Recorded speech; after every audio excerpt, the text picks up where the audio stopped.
Welcome back, everyone. As we begin this new year, most of us understandably feel a grave concern for the future of our country and other communities around the globe. The nation of Israel and its people are always in our thoughts and certainly are today. For 8 years, we have been privileged each Rosh Hashanah to welcome a representative of Israel's government to greet us. This year, we have 2. Please welcome by pre-recorded video the 10th President of the State of Israel, Reuven Rivlin. Our dearest New York friends in the vibrant Jewish community of the marvelous synagogue, Temple Emanu-El, and the Rabbi Joshua Davidson, it is a great pleasure to greet you on this occasion as we celebrate Rosh Hashanah. Dear friends, or as we say in Hebrew, Acheinu Kol Beit Israel, our dear brothers and sisters around the world. This past year has been one of highs and lows. For most of the year, we have all been dealing with the coronavirus pandemic. We have lost loved ones. Our schools, synagogues, and community centers have been closed, and we still face great uncertainty about the future. As the year ends and the new year begins, we are all hoping and praying that the new year will bring us a cure for the coronavirus, and that we will once again be able to meet each other in person and return to our normal lives. I hope and believe that these times has reminded us that Kol Yisrael Arevim Ze Laze, that the entire Jewish people are one family, that we must take responsibility for one another, and that what unites us is much greater than what divides. Dear friends, in the last weeks we are witnessing a historic moment for Israel and the Middle East at all, with a peace agreement between Israel and the Emirates. I hope that this new spirit of cooperation will help us move forward with our Palestinian neighbors and with all the countries of the Middle East as well. May the coming year be a year in which the bonds between Israel and the diaspora and between Jewish communities everywhere grow stronger and stronger. From Jerusalem, I would like to wish you all Shana Tova Umetuka. May you all be blessed with happiness, joy, and good health. I look forward to welcoming you next year in Jerusalem. God bless. God bless you all, and Shana Tova Umetuka. Thank you, Mr. President. And now I'm delighted to reintroduce an old friend, Ambassador Ido Aharoni, to reflect on the challenges, dilemmas, and opportunities that lie ahead for our spiritual homeland. To hear from him at this frightening moment as Israel too battles the pandemic, but also a hopeful, groundbreaking moment in Israel's political and diplomatic history as it strengthens its ties with the Arab world. As we know, this week, Israel, the United Arab Emirates, and the Kingdom of Bahrain signed the Abraham Accord to establish full diplomatic relations. With 25 years in the Israeli Foreign Service as policy advisor to the Director General of the Ministry of Foreign Affairs in Jerusalem, and as Israeli Consul for Media and Public Affairs in Los Angeles, Ambassador Ido Aharoni became the longest tenured Israeli Consul General in New York. He is now a global distinguished professor at NYU, and I should add, a consultant to our Stryker Center and a frequent guest and moderator of its programs. So wishing him and you a sweet and safe new year. It is my honor to welcome back Ambassador Ido Aharoni. Thank you, Rabbi Davidson, for your ongoing personal friendship. Thank you for your support. Thank you for your love of Israel. Thank you for your incredible leadership in American Jewish life in general. I had the privilege of seeing you in action many, many years ago in Westchester County, and I admired then and I admire now your efforts to connect Jews and non-Jews alike to Judaism and to the State of Israel. I don't have to tell you, Temple Emanu-El is one of the most famous and influential congregations in the world.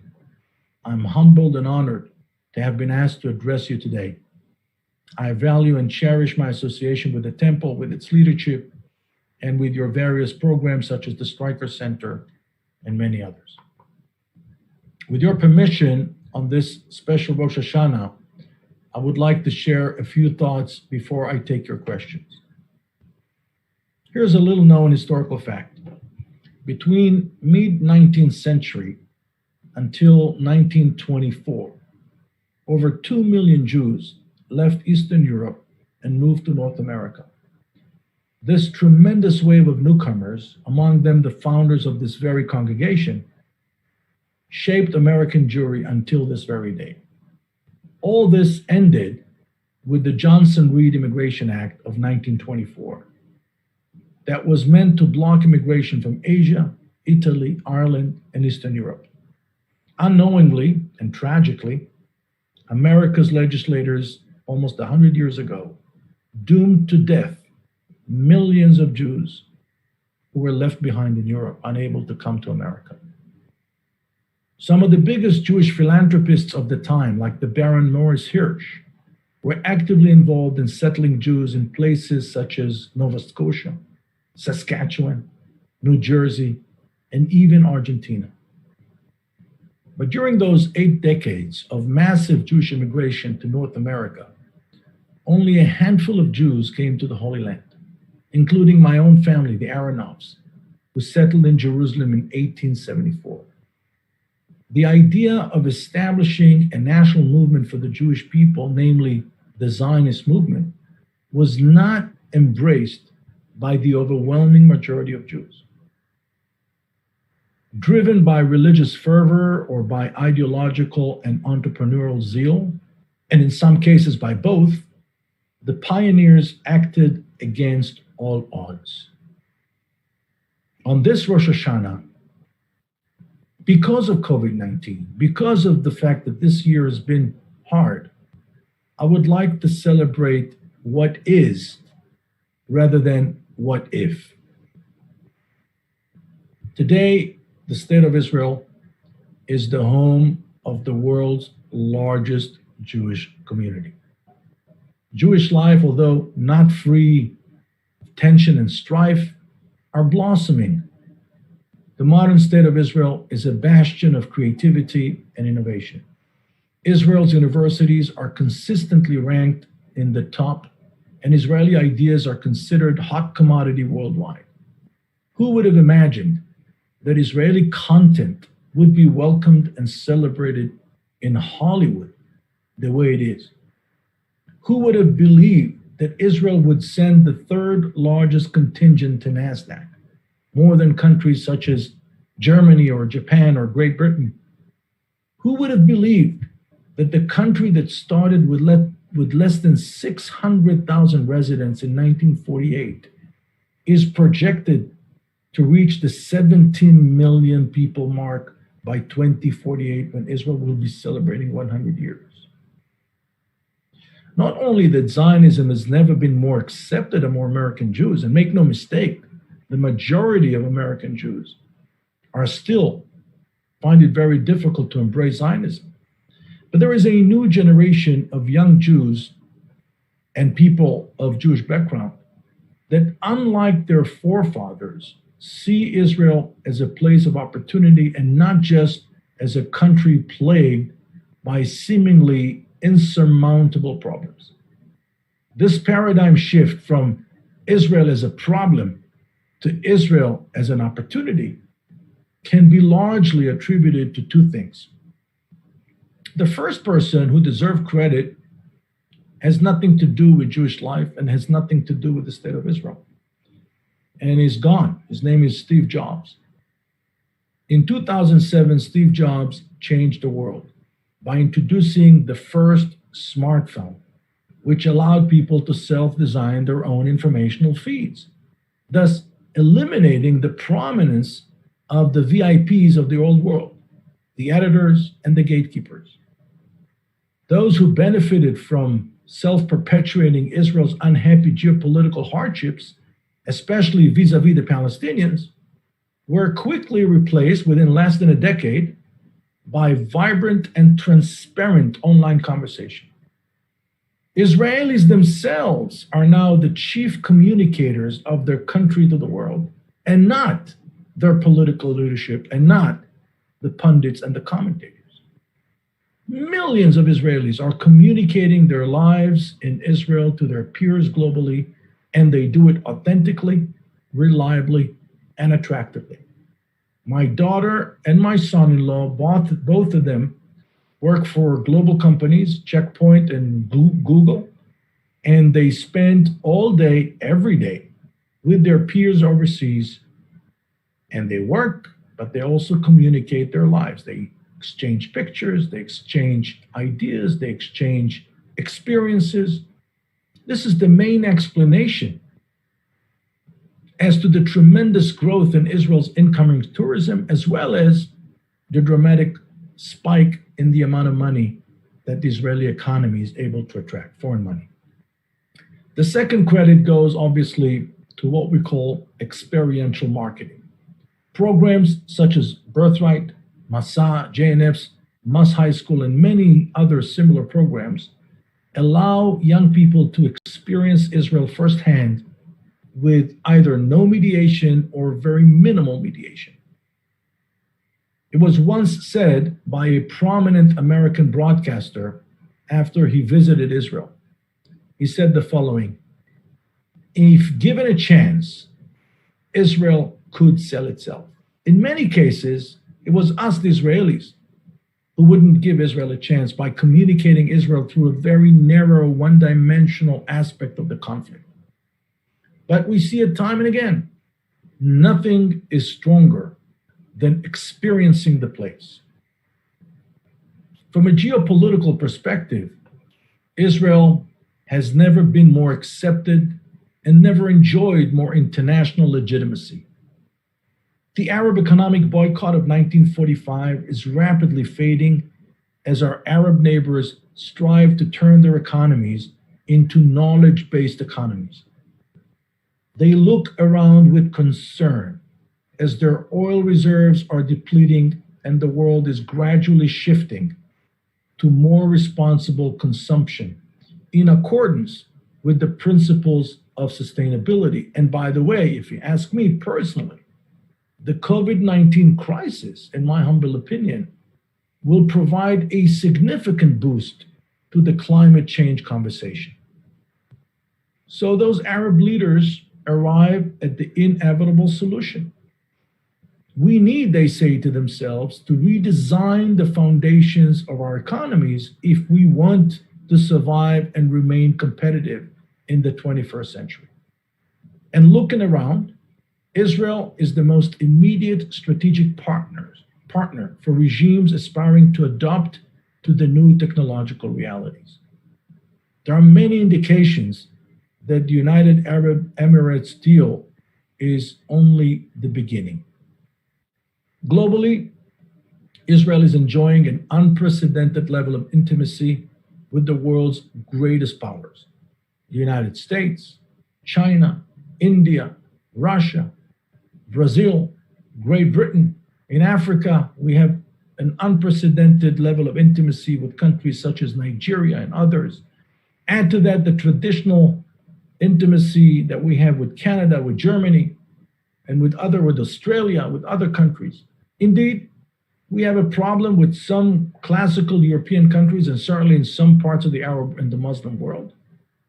And we do have a problem with some intellectual circles where we still hear those who try to doubt Israel's legitimacy. But please do know that Israel is not being boycotted. On the contrary, it is being celebrated globally, even in the Arab world. As for the global intellectual elite, they never endorsed Zionism. Yet the movement was able to thrive and overachieve without their support. This is not to say that the intellectual elite is unimportant. This is not to say that we need to ignore it, but we need to see things in the right perspective. So on this Rosh Hashanah, after 6 months of global pandemic, wasn't easy, I'd like to send you from the hills of Judea, from my beautiful home here near Jerusalem, our warmest wishes for a sweet new year, one of health, prosperity, and happiness. I'll be more than happy to take your questions, please.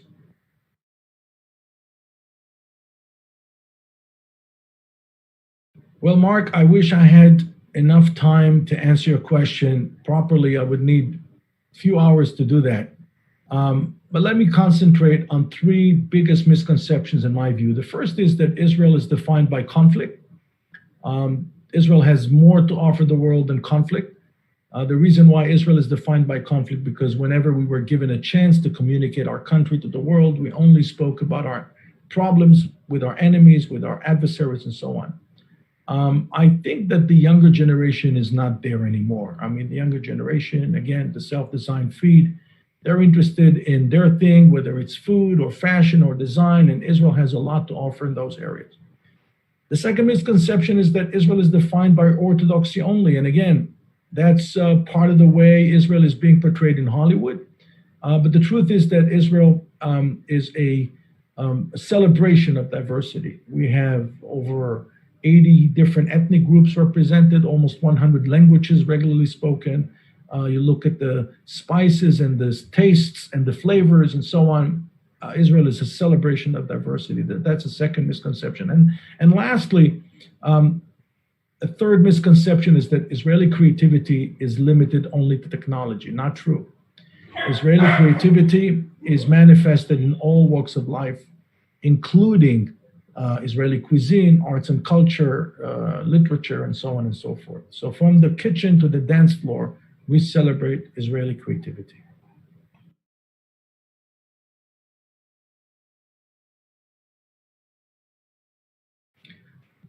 Robert, your question is very profound. I would say that there are two answers to your question. The first is yes, the original mission remains the same, and that is to be a safe haven to all Jews.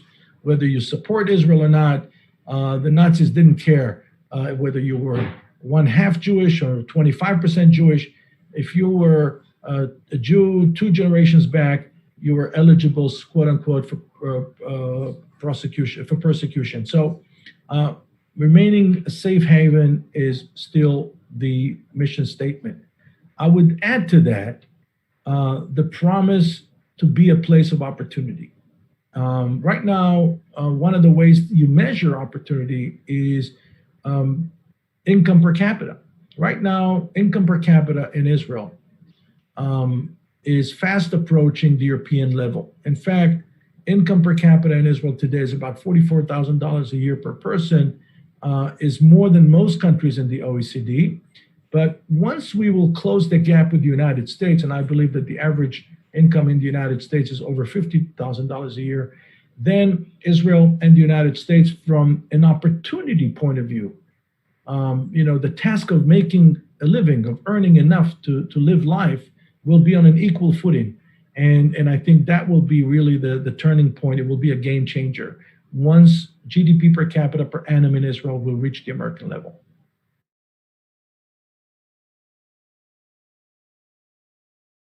So yes, Stephen, I do believe that the agreement with the UAE is hugely significant because of two reasons. The first is it's a proof positive to the new American paradigm. Whether you like it or not, President Trump introduced a disruptive form of foreign relations.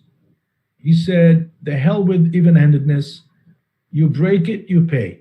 Meaning the Palestinians had a chance to create their own independent state. 3 times they rejected territorial compromise offers. And therefore, according to Trump, they have to pay. What does it mean they have to pay? They've been sidelined. The foreign policy plan doesn't really include them. Either they want to be part of the discussion, come to the table, but if not, we're moving forward.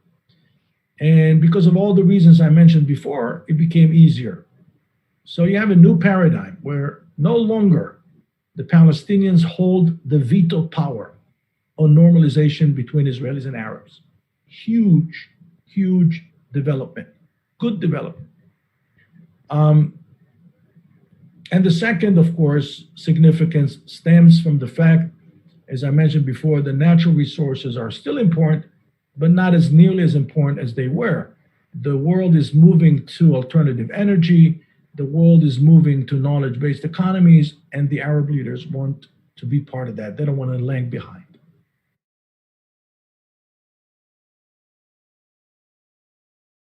So, Beth, you're asking me what other countries are ripe for normalizing ties with Israel. I would say Qatar, because Qatar has always been independent thinker in the Arab world. I would say Oman. Oman already had Israeli diplomatic representation in the past. Definitely Sudan, Bahrain, that has a big issue with Iran. And the Holy Grail will be obviously the Kingdom of Saudi Arabia, which I believe will follow suit.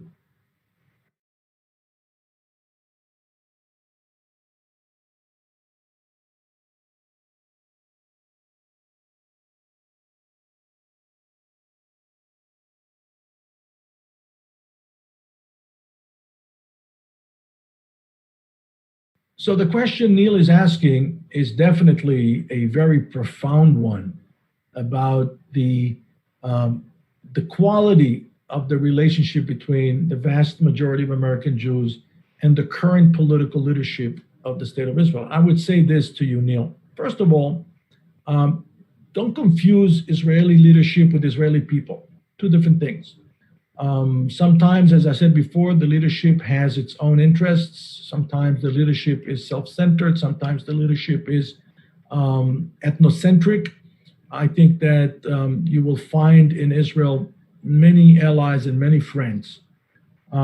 However, and I say this as someone who's married to an American, whose children are American, spent 20 years in the United States, I think it's a mistake, and I say this to many, many Jews, that view everything that is happening in the American political system through the Israel prism only. There are people that are connected to Israel very, very strongly, and that's what they do, and that's fine. But to expect others whose connections are not so strong, I think it's not working. It's ineffective. I'm reminded this great story about the meeting that took place in 1961, not far from you, at the Waldorf Astoria Hotel between JFK and Ben Gurion. And there was a big age difference between the two of them, as you know, and JFK wanted to be polite. At the end of the meeting, he asked Ben Gurion, "What can I do for you, Mr. Prime Minister?" And Ben Gurion famously answered, "You can be the best president you can for the United States. This is what you can do for us." And I would say the same thing to you. What Israel needs is to be viewed as a normal place. Now, it's true that Israelis themselves will tell you, well, we're not normal. We're an abnormal place. Show me another place that is surrounded by so many threats and so many challenges. And it's true. But I would say, even given those hardships, we're still far more normal than people think. And we need to celebrate that normalcy.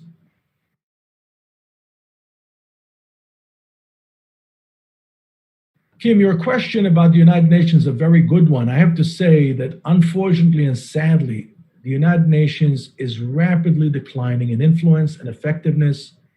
And it's a result of long-standing ineptitude and obviously the fact that they did not foresee the technological revolution that dramatically disrupted traditional diplomacy. Most of the tasks of traditional diplomacy were taken away by the information revolution. So the United Nations, sadly, is less relevant than ever. And perhaps COVID-19 will give rise to a new conversation about upgrading or even changing the United Nations and creating a more collaborative form of international relations. We have to remember the origins of the United Nations. After World War II, the world was traumatized. 51 nations got together in San Francisco. Later on, it became a group of 55. Today, 193 members, most of them non-democracies, and they are given a chance to vote in a democratic institution while they're not really advocates of democracy. That's the tragedy of the United Nations.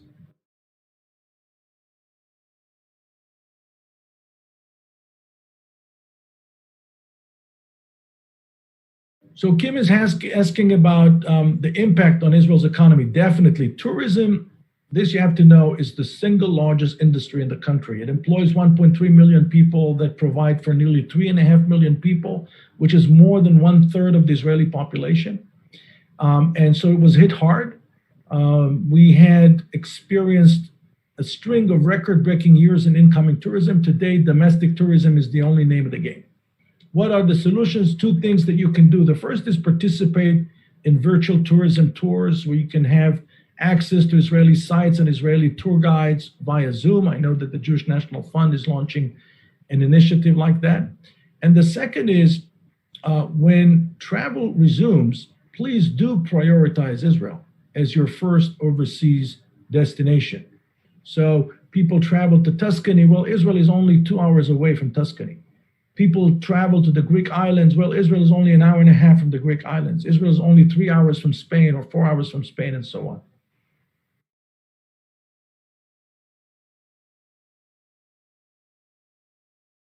I agree with you, Alex. I agree with you that the relationship is souring, mostly because there is a group of young people, Jews and non-Jews alike, that is disconnected, you could say disenfranchised, definitely indifferent when it comes to the conflict.